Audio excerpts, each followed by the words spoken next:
2024 लोकसभा चुनाव नज़दीक हैं और उत्तराखंड में जो राज्य आंदोलनकारी हैं उनकी मांग एक लंबे समय से चली आ रही है और वो मुख्य मुद्दे है उत्तराखंड में भू कानून को लागू करने का। क्या सोचते हैं राज्य आंदोलनकारी और 2024 पर इसका क्या असर पड़ेगा, सीधा इनसे जानेंगे।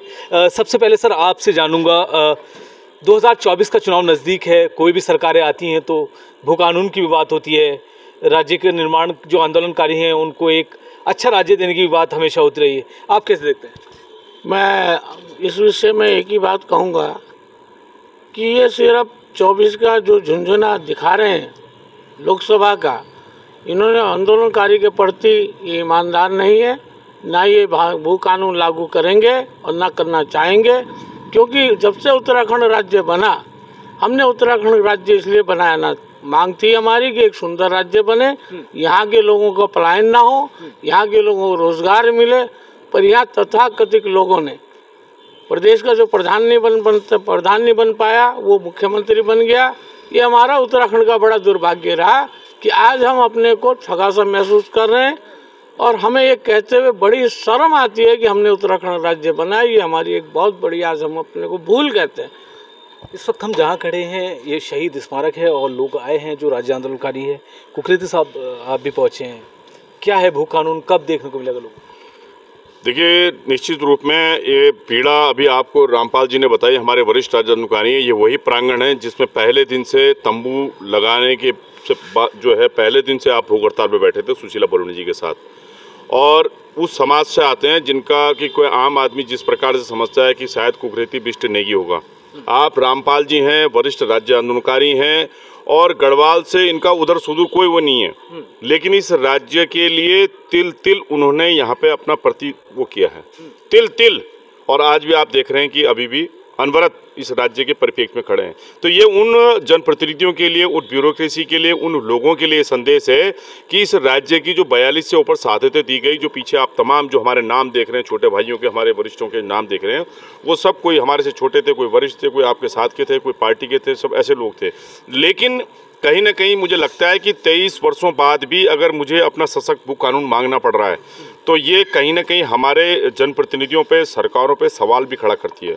और लगातार आपने देखा होगा कि हमने जन जागरण चलाते हुए जिस प्रकार से तिवारी सरकार से जो नियम बने थे उन नियमों को धत्ता बता दिया। 2018 में त्रिवेंद्र जी ने ऐसा नियम बना दिया कि कोई भी आओ, दरवाज़ा खुला है, आओ खरीदो और जाओ। तो वही सब चीज़ें लेके ऐसी नौकरियों में हो गया, ऐसी दूसरी चीज़ों में हो गया। जो 2012 तक हमें मूल निवास मिलता भी था वो हम उससे भी विरत हो गए। तो कहीं ना कहीं ये हमारे अधिकारों पे कुठाराघात है। ये उन शहादतों को एक तरह से मैं कहूँगा कि इग्नोर करने का काम सरकारें कर रही हैं। ये कौन ब्यूरोक्रेसी ये सलाह दे रहा है, कौन ये विपक्ष के लोग हैं? सड़कों पर लोग उतरते रहे राज्य आंदोलनकारी भू कानून को लेकर, और मांग भी सरकार से होती रही है और आश्वासन भी मिलता रहा है कि लागू होगा, सशक्त भू कानून उत्तराखंड में आएगा।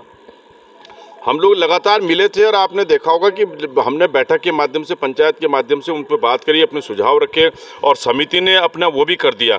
लेकिन आप ये देखिए कि लगातार जिस प्रकार से सुझाव देने के बावजूद वो कमेटी के रिजल्ट अभी बाहर इस तरह से फ्लैश नहीं हुए हैं।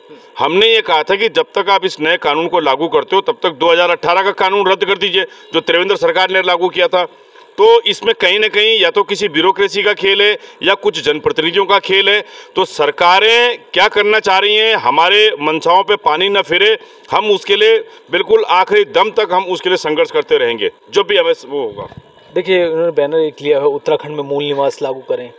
बहुत वक्त से जब से राज्य बना है उसके बाद से ये मांग भू कानून की उठती रही। मेरा इस संदर्भ में ये कहना है कि भू कानून तो आज ही सरकार को लागू कर देना चाहिए, लेकिन दुर्भाग्य इस बात का है कि ये हमारी सरकार कुछ नहीं कर रही है।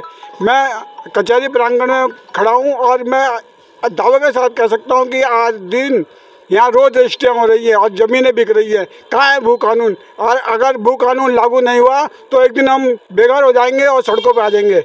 लग रहा है सरकार मानेगी आपकी बात? अगर नहीं मानी तो हम लोकसभा चुनाव में मुंह तोड़ जवाब देंगे सरकार को। सरकार अगर भू कानून पर काम नहीं करती तो 2024 में कहीं ना कहीं जवाब दे सकते। आप क्या कह सकते हैं? कुछ तो बोलो भू कानून के ऊपर। देखिए, लोगों से बात हुई, भू कानून एक बहुत अहम मुद्दा उत्तराखंड राज्य में रहा है और जब से राज्य आंदोलन हुआ, राज्य का निर्माण हुआ, तब से ये मुद्दा यहाँ गरमाता रहा है। और हाल ही में कुछ दिनों से अगर देखा जाए तो लगातार भू कानून को लागू करने की मांग यहाँ राज्य आंदोलनकारी करते रहे हैं और साफ उनका कहना है कि अगर सरकार ने राज्य में भू कानून लागू ना किया तो 2024 में कहीं ना कहीं राज्य सरकार को जो लोकसभा के चुनाव है उसमें खामियाजा भुगतना पड़ सकता है। देहरादून से वीडियो जर्नलिस्ट जॉन जैदी के साथ आदिल पाशा, TV9।